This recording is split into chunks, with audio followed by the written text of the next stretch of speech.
There's the mountains over on the mainland of British Columbia. Little islands. And that point right there that I'm trying to get around.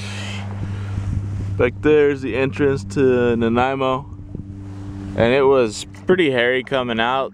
You know, little 2 foot, not quite 3 foot waves bouncing around in different directions. And I almost didn't come out, but the wind was nice to get up around this point, so I thought I might be worth coming out here.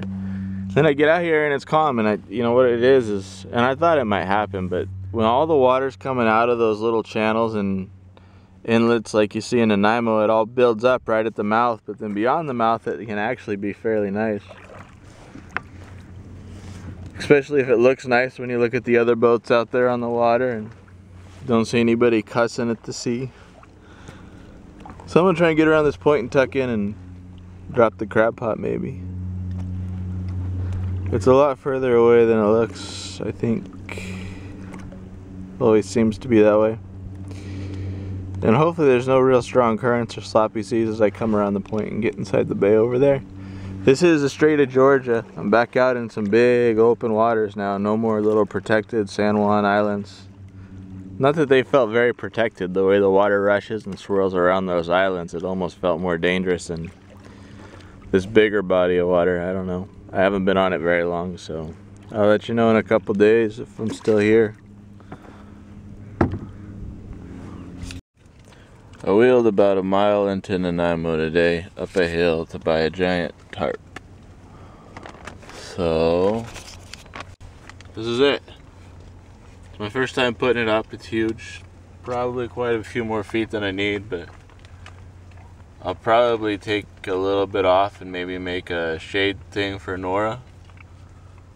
I bought a bunch of these squeeze clamps, and this is kind of the beginning of it. It's nice. I'm protected from the wind and sun, which I forget how much relief that can be.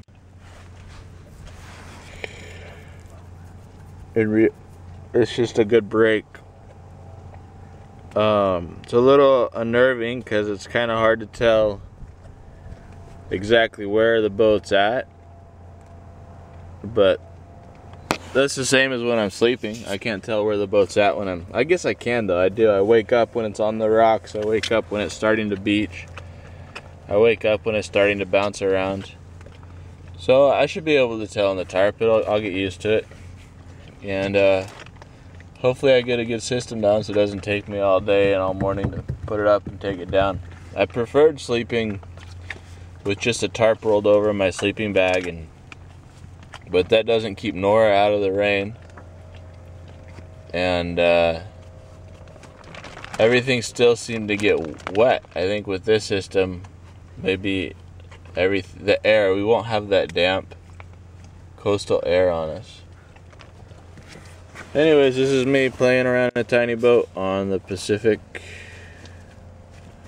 inside Vancouver Island. Tomorrow, I'm hoping to leave early in the morning. I got an 8-mile paddle to the next bay. And if all goes to plan, I'll be there by lunchtime. Maybe I'll get some good winds.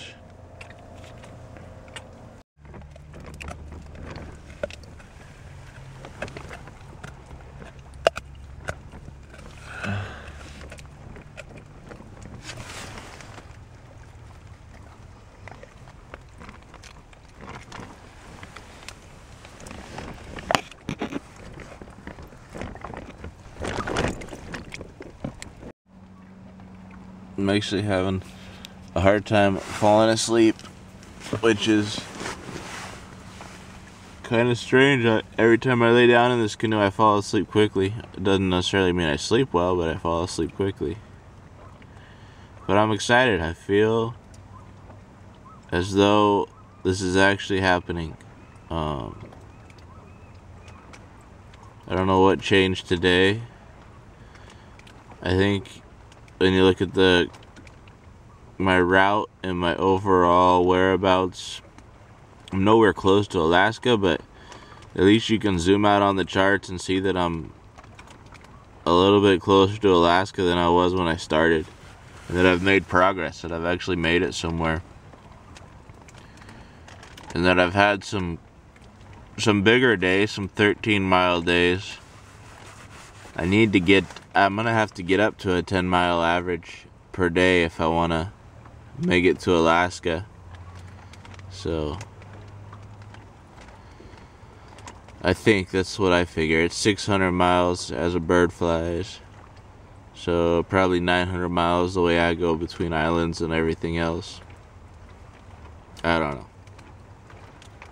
I really don't know how far it is, but I figure I need to go. For some reason I have the number 10 stuck in my head. So yeah, I feel like I'm doing it. I feel like I'm on my way to Alaska, and I'm sure I'll fall asleep here, no problem. But anyways, just wanted to share that I'm excited. I'm excited about the trip, and even though I turned the camera on to bitch and moan, there really are some moments where I find some really great enjoyment in this kind of stuff.